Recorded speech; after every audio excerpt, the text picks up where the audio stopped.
Bonjour, Jocelyn Morand, qui êtes-vous?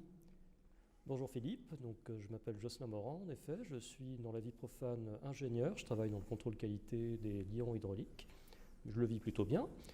Et sinon je suis franc-maçon et écrivain, écrivain depuis bientôt 4 ans et franc-maçon depuis 13 ans déjà. Et aujourd'hui, vous nous présentez votre dernier ouvrage, film, BD et jeux de rôle, la culture populaire peut-elle être initiatique?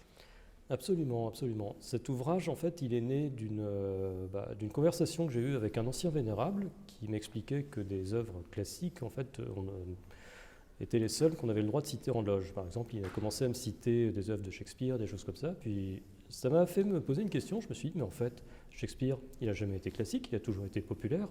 C'est l'histoire qui l'a rendu classique. Et ça a été le fruit d'une très très longue réflexion, d'un travail de recherche. Bon, j'ai dû lire énormément d'intégrales de bandes dessinées, de mangas, visionner et jouer beaucoup de jeux, visionner beaucoup de films et jouer beaucoup aux jeux vidéo. Beaucoup de travail en effet.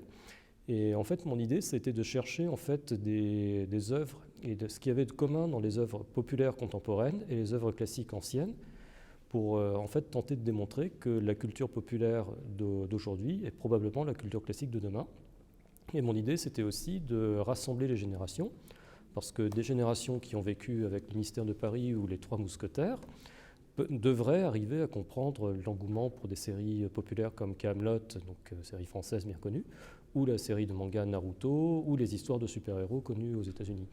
Ce que j'ai cherché à faire, en fait, c'était rassembler les générations autour de références et de goûts communs et d'expliquer que quand on a un jeune de 20 ans qui arrive en loge et qui a pour référence tout l'univers du Marvel Comics Universe ou les mangas tels que Naruto, Bleach ou les Chevaliers du Zodiaque, les mythes qui l'ont forgé sont les mêmes que les mythes entre guillemets plus anciens comme les Trois Mousquetaires, les Mystères de Paris ou la tragédie grecque ou la tragédie classique.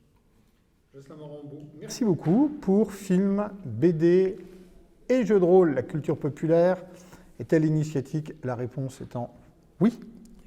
Tout à fait. Merci beaucoup.